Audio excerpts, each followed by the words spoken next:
मैंने हमेशा पीएफआई की जो ये रेडिकल एक्सट्रीम अप्रोच है उसका हमेशा मैं अपोज किया हूँ और करता रहूँगा, चाहे कोई रेडिकल एक्सट्रीम अप्रोच अडॉप्ट करेगा। मगर ये बैन इसलिए हम सपोर्ट नहीं कर सकते क्योंकि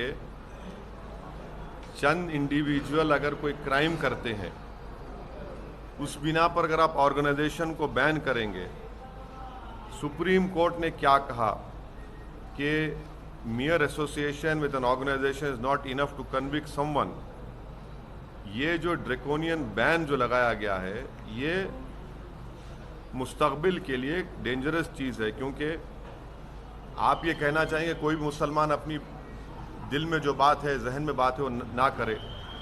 और जिस तरीके से हमारी इलेक्ट्रल जमहूरियत चल रही है वो फाशिज्म के करीब जा चुकी है। तो अब कोई भी नौजवान मुसलमान अपनी बात को रखेगा तो आप एक पैम्फलेट निकाल देंगे पीएफआई का, और फिर वो जो काला कानून है यूएपीए का उसको इस्तेमाल करेंगे। और इस यूएपीए के कानून में कई मुसलमान बरसों जेल में रहते हैं, उसके बाद कोर्ट उनको बरी करता है।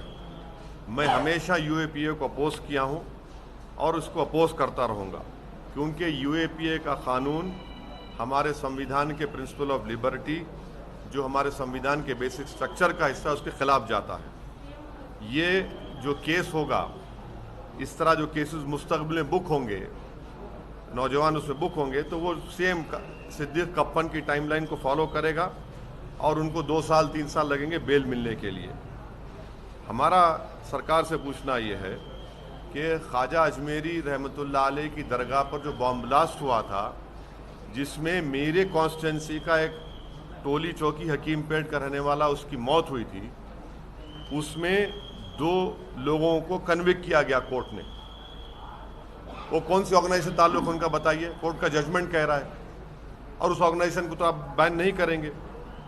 तो इसीलिए ये हमारा इस पर ये कहना है। अब मैं सवालात नहीं लूँगा, ये पार्टी का आप चाह रहे थे कि पार्टी का इसमें स्टैंड क्या है, ये आपके सामने में खुल के रखा हूँ। रेडिकलाइजेशन हो, एक्सट्रीमिज़म हो, हम उसका अपोज करते आए हैं। चाहे रेडिकलाइजेशन एक्सट्रीम कोई भी करो, कोई ऑर्गेनाइजेशन करो, हम उसका अपोज करते आए हैं। मगर जब बैन कर रहे हैं तो इन चीज़ों को भी ध्यान में रखना चाहिए था। सर, कुछ पॉलिटिकल पार्टी